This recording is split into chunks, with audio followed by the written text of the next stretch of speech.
নমস্কার, শুভ মধ্যাহ্ন। চলে এসেছি একটা রেসিপি নিয়ে। আজকে আমি পটল চিংড়ি রান্না করছি। দেখুন কিভাবে করছি। কড়াতে তেল দিয়ে দিয়েছি, তেল গরম হয়ে গেছে। এবার আমি পটলগুলোকে আগে ভেজে তুলে নিচ্ছি।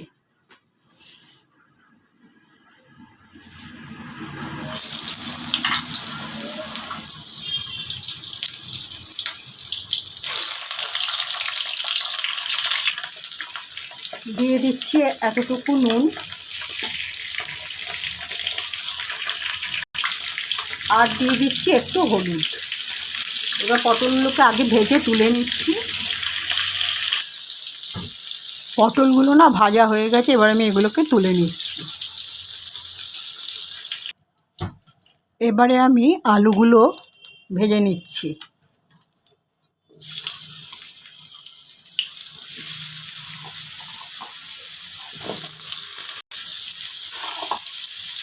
দিয়ে দিচ্ছি সামান্য একটু নুন।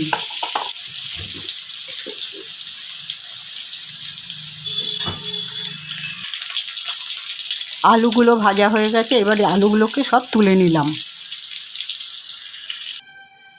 এবার চিংড়ি মাছগুলোকে ভাজবো। আর প্রথমে দিয়ে দিচ্ছি একটু মেথি ফোড়নে।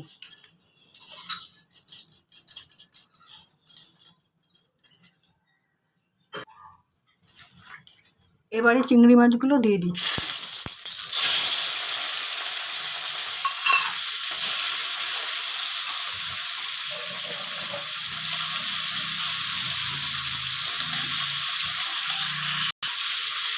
দিয়ে দিচ্ছি একটু হলুদ। আর নুনটা আগেই দেওয়া হয়েছিল ফোড়নের আগে, সেটা বলা হয়ে ওঠেনি। আগে নুনটা দেওয়াই দিয়েছিলাম, এখন একটু হলুদ দিলাম।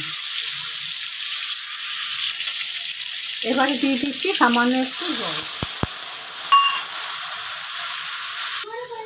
দিয়ে দিচ্ছি একটু লঙ্কার গুঁড়ো, দিয়ে দিচ্ছি একটু জিরের গুঁড়ো।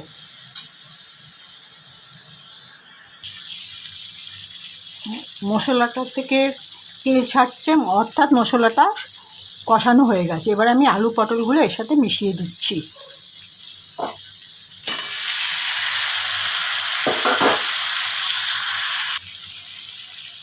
এবারে দিয়ে দিচ্ছি 1 বাটি জল।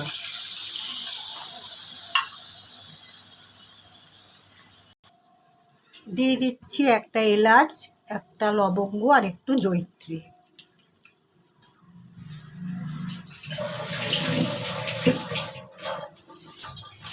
দিয়ে দিচ্ছি 2টো গোটা কাঁচা লঙ্কা। সবশেষে দিয়ে দিচ্ছি 2টো তেজপাতা।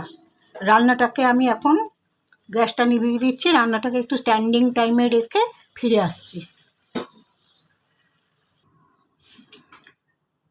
রান্নাটাকে স্ট্যান্ডিং টাইমে রেখে তারপর আমি একটি পাত্রতে ঢেলে নিয়েছি। দেখুন ঠিক এরকম হয়েছে পটল চিংড়ি। তাহলে আমি আমার ভিডিওটা যেখানেই শেষ করলাম। দেখা হবে পরবর্তী একটা ব্লগে বা ভিডিওতে। সবাই ভালো থাকবেন। শুভ বিজয়া। সবাইকে আমার ফেসবুক বন্ধুদের উদ্দেশ্যে সবাইকে বলছি বিজয়ার শুভেচ্ছা। এবং আপনারা সবাই এই বছরটা ভালো কাটুক, সুন্দর আনন্দে থাকুন। আমি তাহলে এখানেই শেষ করলাম। নমস্কার।